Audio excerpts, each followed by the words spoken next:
Happy Diwali.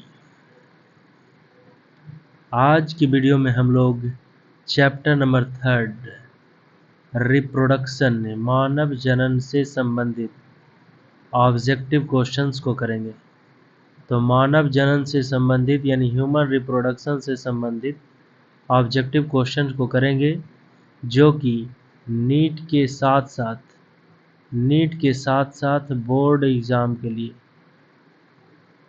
भी important questions होगा। तो चलिए शुरू करते हैं। अगर वीडियो अच्छा लगता है तो प्लीज़ सब्सक्राइब और लाइक ज़रूर करें। पहला क्वेश्चन, निम्नलिखित में से कौन मादा जनन अंग का भाग नहीं है? मादा जनन अंग का भाग नहीं है तो कौन सा नहीं है? प्रोस्टेट। प्रोस्टेट ग्रंथि जो होता है वो नर में पाई जाती है, जबकि अंडाशय, फैलोपियन नलिका और स्तन ग्रंथियां मादा जनन अंग का भाग है। अगला क्वेश्चन, प्राथमिक जनन अंग कौन है या है? तो प्राथमिक जनन अंग उसे कहते हैं जिसमें क्या हो, जिसमें युग्मक का निर्माण हो। युग्मक का जिसमें निर्माण होता है उसे कहते हैं क्या? उसे कहते हैं प्राथमिक जनन अंग। और प्राथमिक जनन अंग का उदाहरण कौन सा हो जाएगा? तो हो जाएगा वृषण। कौन हो जाएगा? वृषण। ये किस में पाई जाती है? नर में। अगर यही पूछा जाए मादा में कौन सा होता है तो मादा में हो जाएगा कौन सा? अंडाशय। अगला क्वेश्चन, शुक्राणु निर्माण की प्रक्रिया को कहा जाता है। शुक्राणु निर्माण की प्रक्रिया को क्या कहते हैं? शुक्राणु जनन कहते हैं। और शुक्राणु जनन होता है किसके द्वारा? अर्धसूत्री विभाजन के द्वारा। अर्धसूत्री विभाजन के द्वारा। और अर्धसूत्री विभाजन से 4 शुक्राणु बनता है। कितना? 4 शुक्राणु का निर्माण होता है। तो क्वेश्चन देगा कि शुक्राणु जनन किससे, कौन सी विभाजन से होता है? अर्धसूत्री। एक शुक्राणु जनन में कितने शुक्राणु बनते हैं? 4। अगला क्वेश्चन, निम्न में से कौन सा हार्मोन नर जनन हार्मोन नहीं है? यहाँ पर नहीं है। तो नर जनन हार्मोन होता कौन है? तो टेस्टोस्टेरोन। टेस्टोस्टेरोन। और कौन सा होता है? एंड्रोजन। एंड्रोजन। तो इसको छोड़कर बाकी जो एस्ट्रोजन होगा आंसर। एस्ट्रोजन क्या है? मादा जनन हार्मोन है। मादा जनन हार्मोन होता है। क्वेश्चन देगा मादा जनन हार्मोन कितना होता है? तो मादा जनन हार्मोन होता है 2। एक तो हो गया ये वाला एस्ट्रोजन और दूसरा होता है प्रोजेस्टेरॉन।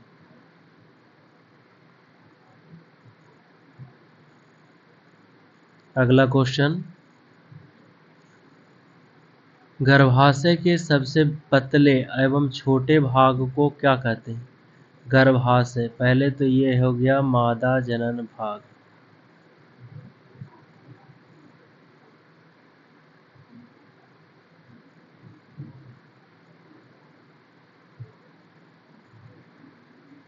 ये हो गया गर्भाशय।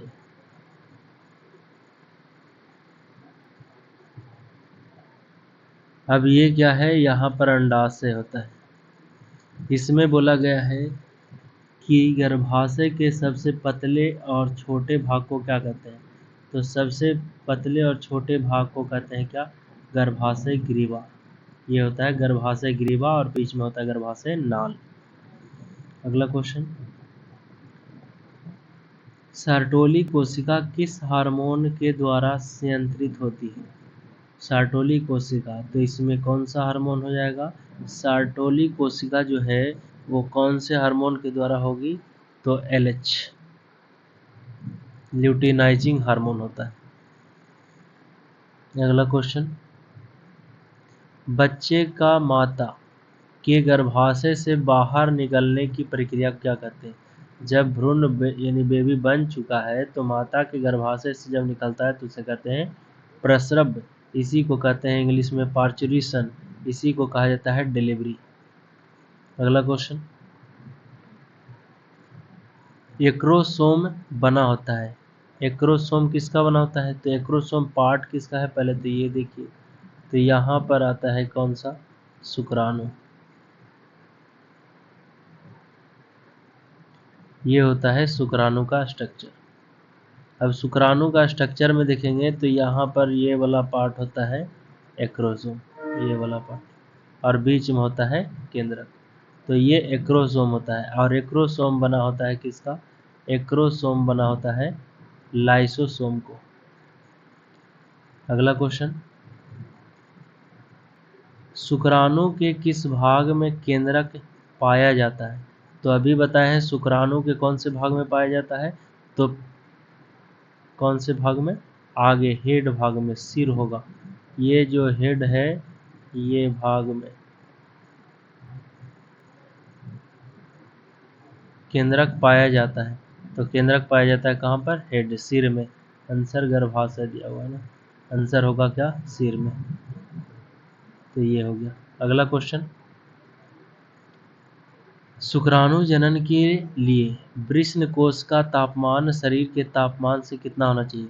तो शुक्राणु जनन के लिए वृषण का तापमान होना चाहिए 2 से 2.5 डिग्री कम, यानी 2 डिग्री। यानी आंसर अगर ऐसे भी दे सकता है 35 डिग्री सेल्सियस। अगला क्वेश्चन, 4 प्राथमिक स्पर्मेटोसाइट से कितने शुक्राणु का निर्माण हो सकता है? तो एक स्पर्मेटोसाइट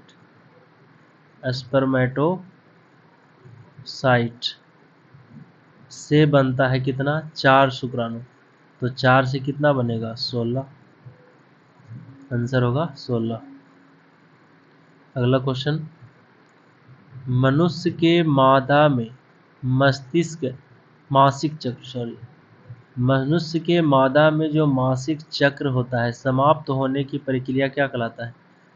तो जब शुरू होता है उसे कहते हैं प्रारंभ होता है, जब प्रारंभ होता है उसे कहते हैं रजोदर्शन, और जब समाप्त होता है उसे कहते हैं रजोनी वृद्धि। आंसर होगा रजोनी वृद्धि। अगला क्वेश्चन, निम्न में से किसमें गुणसूत्रों की संख्या 23 होती है? तो 23 किस में होगा? स्पर्मेटोसाइट में होता है 46। प्राथमिक स्पर्मेटोसाइट यही बड़ा होता है तो 46। जब ये जिससे अर्धसूत्रीय विभाजन प्रथम होता है तो हो जाता है कितना? 23। तो आंसर होगा कौन सा? इसमें होगा 46। अगला क्वेश्चन,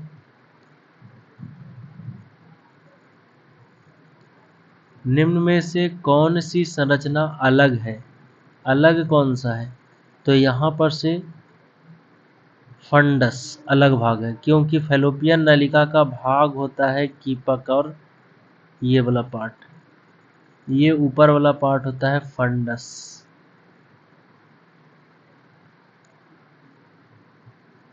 ये होता है फंडस, ये वाला फंडस है फंडस। जबकि यहाँ लिखा हुआ है इस्थमस, ये होता है इस्थमस। उसके बाद होता है तुम्बिका, तुम्बिका होता है, और तुम्बिका के ऊपर क्या होता है? कीपक होता है, कीपक होता है। हाँ, तो आंसर कौन सा होगा? फंडस। अगला क्वेश्चन, नर में यौवन आरंभ कब होता है? नर में यौवन आरंभ कब होता है? तो यौवन आरंभ होता है कितना? 12 से 14 साल के बीच में, 12 से 14 साल के बीच में। तो यहाँ पर लिखा हुआ है 11 साल, 14 साल लिखा हुआ है, तो आंसर ये। अगला क्वेश्चन, वृषण के द्वितीय द्विगुणित कोशिका से, वृषण का कोई कोशिका है जो द्विगुणित है, यानी 12, यानी 46 गुणसूत्र से अर्धसूत्री विभाजन हुआ। तो अर्धसूत्री विभाजन होगा तो कितना हो जाएगा? 23 और 23, यानी अगुणित हो गया, अगुणित हुआ, अर्धसूत्री विभाजन हुआ।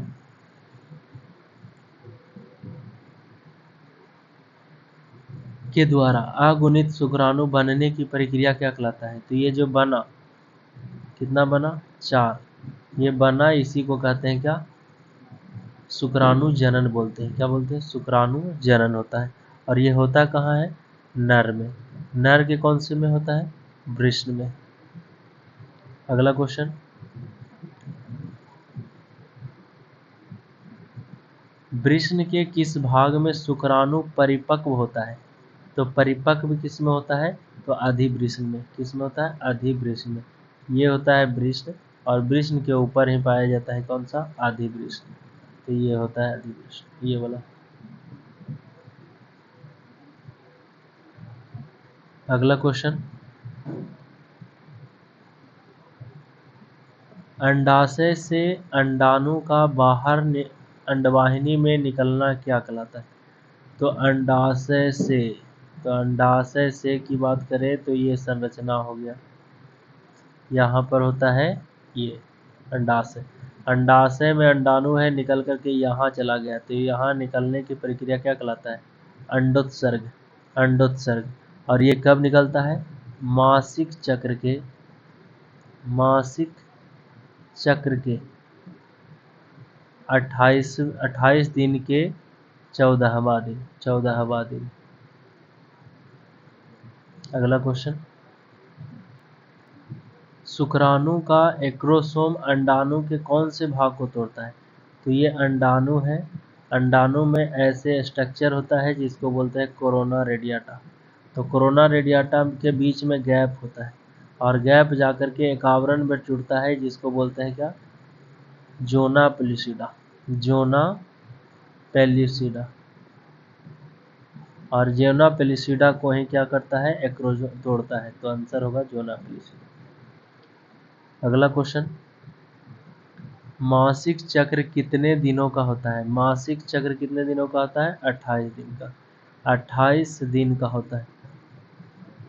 इसी के 14वां दिन क्या होता है? 14वां दिन होता है अंडोत्सर्ग। अंडोत्सर्ग होता है, तो ये याद रखना है। अगला क्वेश्चन, मासिक चक्र किसमें होता है? तो मासिक चक्र होता है किसमें? प्राइमेट में। प्राइमेट में। और प्राइमेट में कौन आता है? बंदर। बंदर आता है, चिंपैंजी आता है, चिंपैंजी आता है, मनुष्य आता है, मनुष्य आता है, ऐप आता है, बनमानुष आता है, ये सब आता है। आंसर हो गया कौन सा? चिंपैंजी। परंतु इसके अलावा जो भी जीव होते हैं वो सभी में कौन सा होगा? इस सभी में पाया जाता है कौन सा? मध्य चक्र। मध्य चक्र। अगला क्वेश्चन, किस हार्मोन के कारण स्तन ग्रंथियों से दूध का स्राव निकलता है? दूध का निर्माण होता है, स्राव नहीं होता है। दूध का निर्माण, तो दूध का निर्माण कराने के लिए क्या होता है? Prolactin hormone. Prolactin hormone, hormone, ये हार्मोन होता है। तो आंसर होगा ये। अब क्वेश्चन दे सकता है प्रोलैक्टिन हार्मोन कहाँ निर्मित होता है? तो हाइपोथैलेमस में। हाइपोथैलेमस में। हाइपोथैलेमस, थैलेमस में। लेकिन अगर बोलेगा कि ये स्रावित कहाँ से होता है? तो स्रावित होता है, स्रावित होता है कहाँ से? पीयूष ग्रंथि से। पीयूष ग्रंथि से, क्योंकि हाइपोथैलेमस में बनने के बाद ये चला जाता है कहाँ पर? पीयूष ग्रंथि में जमा हो जाता है। अगला क्वेश्चन, एस्ट्रोजन और प्रोजेस्टेरॉन स्रावित होता है। एस्ट्रोजन और प्रोजेस्टेरॉन जो होता है वो मादा से संबंधित है, और मादा जनन हार्मोन कहलाता है। मादा जनन हार्मोन कहलाता है। और ये यहाँ से मादा के एस्ट्रोजन, एस्ट्रोजन जो होता है वो ग्राफियन पुट्टिका स्रावित करती है। ग्राफियन पुट्टिका, पुट्टिका स्रावित करती है। और प्रोजेस्टेरॉन को स्राव करता है कौन?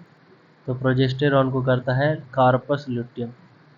Corpus luteum. तो आंसर क्या होगा इसमें? अंडाशय। अगला क्वेश्चन, जन्म के बाद माता से प्रथम दूध का जो स्राव होता है वो कहलाता है कोलेस्ट्रम। और इसमें कौन सा विटामिन रहता, इसमें कौन सा एंटीबॉडी रहता है? तो आईजीजी। आईजीजी। जबकि अपरा के द्वारा जो है आईजीए मिलता है बच्चे को। अगला क्वेश्चन, शुक्राणु जनन द्वारा एक प्राथमिक शुक्राणु कोशिका से कितने शुक्राणु बनते हैं? तो बता चुके हैं कितना, 4। ये था 25 क्वेश्चन मानव जनन से संबंधित, जो कि 12th के लिए बिहार बोर्ड और नीट के लिए बहुत ही ज़्यादा इम्पोर्टेंट है। अगर वीडियो अच्छा लगता है तो प्लीज़ सब्सक्राइब करें, लाइक करें और शेयर करें। और हैप्पी दिवाली। Thank you.